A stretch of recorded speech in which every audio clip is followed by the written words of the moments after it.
कश्ती देखो तो कश्मीर की, बस्ती देखो तो कलकत्ता की, हस्ती देखो तो मैसूर की, અને હસ્તી ભક્તિ દેખો તો બધી સંઘ की। મકાન બનાવવું હોય તો એન્જિનિયરની જરૂર પડે, પણ વાળવા માટે માણસ પણ કાફી હોય છે। તમારે દીવો પ્રગટાવવો હોય તો માચીસ ની બધી જરૂર પડે, તેલની, પણ તમારે બુજાવવો હોય તો પવન પણ કાફી છે। અને તમારે જ્ઞાની બનવું, અજ્ઞાન લેવું હોય તો ગુરુની જરૂર ના પડે, પણ તમારે બધાએ જ્ઞાની બનવું હોય તો તમારે ગુરુની જરૂર પડે। તો બોલો, તમારે બધાએ જ્ઞાની બનવું છે કે અજ્ઞાની? બોલો ગિરીશભાઈ। હા, તો જ્ઞાની એટલે અમે લાયા છે કે તમારે ટાઈમસર આવવાનું ને બધાએ સવારના પ્રવચનમાં। બધા ભાઈઓ અને બહેનો ફરજિયાત રોજ 7:30 વાગે એટલે 5 વાગ્યે આવી જવાનું। પછી ગુરુ મહારાજને તમારી રાહ ના જોવી પડે કે હજી કેમ નથી આવ્યા, કેમ નથી આવ્યા, સમજ્યા?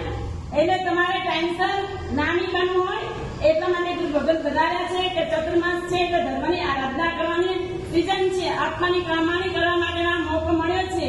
તો તમારે કેવી રીતે આત્માની કમાણી કરવી? કારણ કે જે સિઝન ચાલતો એ પ્રમાણે તમે બધા ધંધો તો કરો જ। તો અત્યારે સિઝન ચતુર્માસની છે એટલે ધર્મ આરાધના કરવાની સિઝન છે। તો તમારે પણ ચતુર્માસમાં 4 મહિના ટાઈમસર બધી જ આરાધના, સાધના બધું જ કરવા માટે ટાઈમસર વધારવાનું। એક વખત એ મને 4-5 બહેનો હોય એટલે કે અમે સરોવરમાં નાવા જઈએ છીએ, પાણી તો એક હતું, આ કલ્પના બધાની અલગ અલગ હોય। એક બેન કે મને તો એવું થાય છે કે હું તો સરસ્વતીમાં નાઈ, બીજી કે મને તો એવું થાય છે કે તો યમુનામાં નાઈ, ત્રીજી કહે છે કે હું તો તાપીમાં નાઈ, ચોથી કહે છે કે હું તો નર્મદામાં નાઈ। આ બધું વિચારી ભાઈને પણ એમ કે અમારા જીવનમાં અમારે પણ આવું કંઈક તો થયું છે। તો એક ભાઈએ કીધું કે હું તો ડાયમંડમાં નાયો, તો બીજો ભાઈ કે હું તો કોરાણામાં નાયો, ત્રીજો ભાઈ કે હું તો શેર બજારમાં નાયો, ચોથો ભાઈ કે હું તો 8 મહિના બ્રહ્માજી પથારીમાં નાયો। કારણ કે કઈ કામ કરતા જ નથી, બેઠા જ રહે છે, પછી થાય શું પ્રમાદ કરે છે। તો આપણે બધાને આવો બધો પ્રમાદ કરવાનો નથી, પ્રમાદને છોડી અને આત્માની આરાધના કરવાની છે। એટલા માટે તો તમે બધાએ સજાગ બની જજો કે તમે શું શું આરાધના કરવી છે 4 મહિના। એ તમે બધા વિચાર કરી લેજો, 2-3 દિવસ તો તમારા અચરણા કરી લેજો, પછી તમારે તપ કરવાનું હોય, તમારે જે આરાધના સાધના કરવાની હોય એમાં તમે બધા બરાબર તૈયાર થઈ જજો।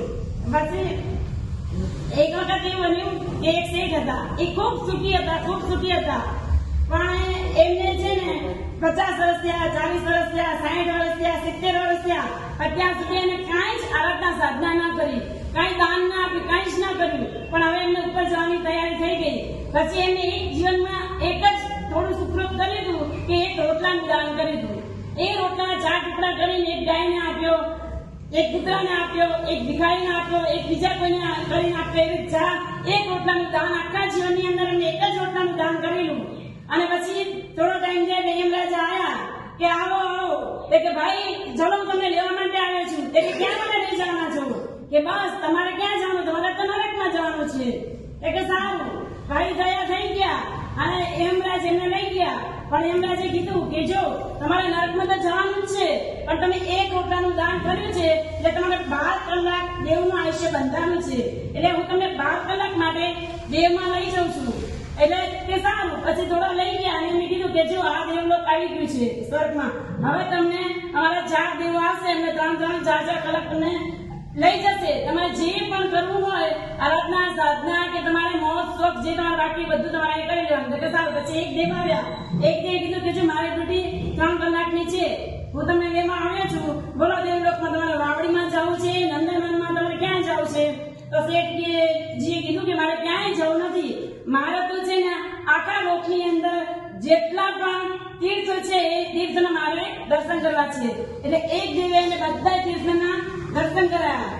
પછી દર્શન કરીને પાછા એટલે ડ્યુટી પર બીજો દેવ આવ્યો કે શેઠજી હવે તમારે ક્યાં જવાનું છે? બોલો આ દેવલોકના સુખ તો ભોગવો, કેવા સુખો છે તમને ક્યાં ખબર છે? કે ભાઈ મારા બધા સુખો નથી ભોગવા, તો તમારે ક્યાં જશે? તો મારે તો છે ને આખા લોકની અંદર જેટલા પણ સાધુ સંત છે સાધુ સંતના દર્શન કરવા છે। તો કે બરાબર છે, તો એમને બધી જગ્યાએ લઈ જઈને બધા સંતોના દર્શન કરાયા। પછી એમ 3 કલાક એના પૂરા થઈ ગયા। પછી ચોથો દેવ આવ્યો અને એને કીધું કે શેઠજી હવે તમારે ક્યાં જવું છે? હવે તમે જે કરવું અહીંયા તો બધી અપસરા આંખને સંસારના સુખો ને બધું જ અહીંયા ભોગવવા તમને મળે। કે ભાઈ મારે કાંઈ ભોગવવું નથી, પણ મારે તો 3 કલાક છે ને શાસ્ત્રના દર્શન કરવા છે। એટલે શાસ્ત્રનું શ્રવણ કરવું છે એટલે તું મને ત્યાં લઈ જા. એટલે એમને બધી જગ્યાએ લઈ જાય છે અને બધા શાસ્ત્રનું શ્રવણ કરે છે. એ કરતા કરતા એમને એ ટાઈમ પણ પૂરો થઈ ગયો. પછી એમને કીધું કે ભાઈ ચોથા દિવસ આવે છે ને કે શેઠજી હવે તમે ફર્સ્ટ 3 કલાક જ બાકી છે. તમારે જે પણ કરવું હોય તમે 3 કલાકમાં હીરા મોતી માણેક જવેરાત બધું તમને અહીં મળશે. તમારે જે જોઈએ તમે અહીંથી લઈ જાઓ. પછી તમને આવો મોકો મળશે નહીં. પછી તમારે નરકમાં જવાનું છે. એ કે ઠીક છે. એ કે જો ભાઈ મારે તો આમાં કાંઈ જોતું નથી. મારે તો ભક્ત તારી જીવદયા પાડવી છે, પ્રભુનું શ્રવણ કરવું છે, આત્મચિંતન કરવું છે, ધર્મ આરાધના કરવી છે. એટલે મને તું 3 કલાક એવી જગ્યાએ લઈ જાય. એ લોકોના જે બધી જગ્યાએ લઈ ગયા એમને બધી જ આરાધના કરાવી. એમ કરતા કરતા એના 12 કલાક પૂરા થઈ ગયા. અને પછી શેઠજીએ કીધું કે હવે તમારા 12 કલાક પૂરા થઈ ગયા છે.